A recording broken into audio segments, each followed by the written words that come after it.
नमस्कार दोस्तों, मैं दिलीप कुमार। दोस्तों, कल 15 मार्च को बीपीएससी टीआरई 3 के क्लास 1 to 5 और 6 to 8 के लिए परीक्षा आयोजित होने जा रही है। इस परीक्षा में अपनी मेहनत और ईमानदारी से शामिल होने जा रहे हैं आप सभी परीक्षार्थियों को हमारी तरफ से ढेर सारी शुभकामनाएं। आप पूरी सकारात्मक सोच के साथ परीक्षा दीजिए, अच्छे से परीक्षा दीजिए और किसी भी तरह के कदाचार से बिल्कुल दूर रहिए। पेपर लीक, धांधली सेटिंग या किसी भी अन्य तरह के कदाचार से बिल्कुल दूर रहिए, क्योंकि आप ऐसे मामलों में अगर संलिप्त पाए गए तो 5 साल या उससे अधिक समय के लिए आप सभी तरह की परीक्षाओं से प्रतिबंधित कर दिए जाइएगा, जेल भी जाइएगा, आपकी बदनामी भी होगी। तो इसलिए ऐसे लालच से बचिए और किसी भी तरह के कदाचार से आप बिल्कुल दूर रहिए। अभी पिछले 3-4 दिनों से पूरे बिहार में ये चर्चा चल रही है व्हाट्सएप टेलीग्राम ग्रुप में, चाय दुकानों पे, कोचिंग संस्थानों के आगे कि एग्ज़ाम से एक रात पहले शिक्षा माफिया दलाल सेटरों द्वारा ये कहा जा रहा है कि एग्ज़ाम से एक रात पहले आपको 10 से 12 लाख रुपया में क्वेश्चन दे दिया जाएगा, उसका आंसर आपको दे दिया जाएगा, आपको आंसर रटवा दिया जाएगा एग्जाम से एक रात पहले। और वो शिक्षा माफिया दलाल सेटर जो है वो आपका मोबाइल पहले जब्त कर लेंगे, आपका सारा ओरिजिनल डॉक्यूमेंट्स रख लेंगे अपने पास और आपको किसी होटल में या कहीं अन्य जगह लॉज में हो या जहाँ भी हो, वो अपने निगरानी में आपको रखेंगे, यानी आप परीक्षार्थी को रखेंगे और आंसर रटवा देंगे एग्जाम से एक रात पहले या एग्जाम के सुबह सुबह। और आपका सारा ओरिजिनल डॉक्यूमेंट्स रख लेंगे, पैसा पहले आपसे नहीं लिया जाएगा। और जब परीक्षा देकर आप बाहर आइएगा, उस क्वेश्चन का आंसर आपको मैच कर जाएगा जो एग्जाम में पूछे गए। अगर वो आंसर मैच कर गया तो आपसे 3 लाख या 4 लाख रुपया तुरंत लिया जाएगा और कुछ दिन के बाद आपसे पूरा 10 लाख पुराना पड़ेगा। कहीं 10 लाख, कहीं 12 लाख की चर्चा चल रही है। आपका ओरिजिनल डॉक्यूमेंट्स तभी वापस किया जाएगा जब आप 10 लाख या 12 लाख जितना में डील हो रहा है वो पैसा 10-12 लाख जो है वो पूरा कर दीजिएगा, उसको दे दीजिएगा, तब आपका ओरिजिनल डॉक्यूमेंट्स दे दिया जाएगा। तो इस तरह की बातें चल रही है, पूरे बिहार में ये चर्चा चल रही है।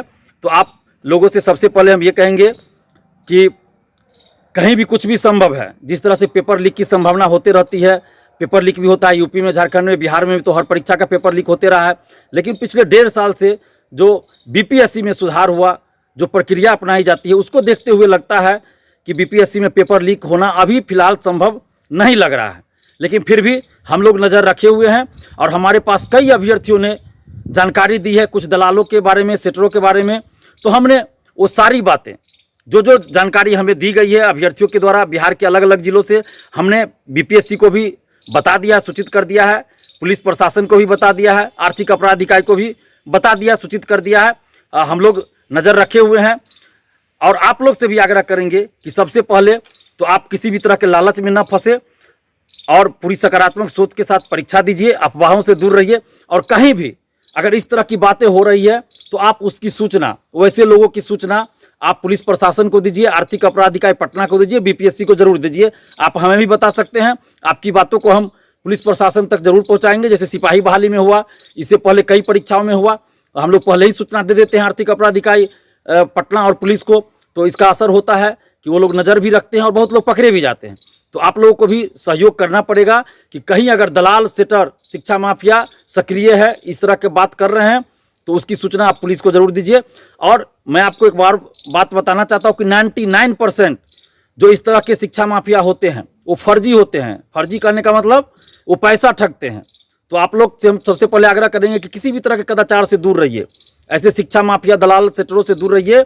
और अगर कोई अभ्यर्थी, कोई स्टूडेंट पेपर लीक का लाभ लेना चाहता है, पैसा देकर क्वेश्चन आंसर लेना चाहता है या पैसा देकर सेटिंग कराना चाहता है, तो सबसे बड़ा दोषी, सबसे बड़ा अपराधी वो स्टूडेंट है जो गलत तरीके से नौकरी पाना चाहता है। तो ऐसे लोगों की सूचना भी आप हमें दीजिए या पुलिस को दीजिए। और कहीं भी किसी भी तरह की गड़बड़ी, कदाचार की बात आपको पता चले तो जरूर बीपीएससी और पुलिस प्रशासन को बताइए, आर्थिक अपराध इकाई पटना को बताइए, आप हमें भी बता सकते हैं। और आप लोग किसी भी तरह के अफवाह से दूर रहिए और पूरी सकारात्मक सोच के साथ परीक्षा दीजिए। अगर कहीं कुछ गड़बड़ी होती है तो हम लोग चुप भी नहीं बैठेंगे। कहीं भी अगर कुछ भी गड़बड़ी होगी तो हम लोग चुप भी नहीं बैठेंगे और मिलजुल कर, एकजुट होकर हम लोग उसके खिलाफ लड़ेंगे भी। अभ्यर्थियों के, छात्र युवाओं के साथ कहीं भी अन्याय होगा तो हम लोग चुप नहीं रहेंगे और उस अन्याय के खिलाफ लड़ेंगे। और पुलिस प्रशासन, आर्थिक अपराध इकाई और बीपीएससी से भी हम आग्रह करेंगे कि ऐसे मामलों पे नज़र रखी जाए और शिक्षा माफियाओं पे, दलालों पे, सेटरों पे कठोर से कठोर कार्रवाई की जाए ताकि इस तरह की घटनाएं न हो। धन्यवाद। जय हिंद।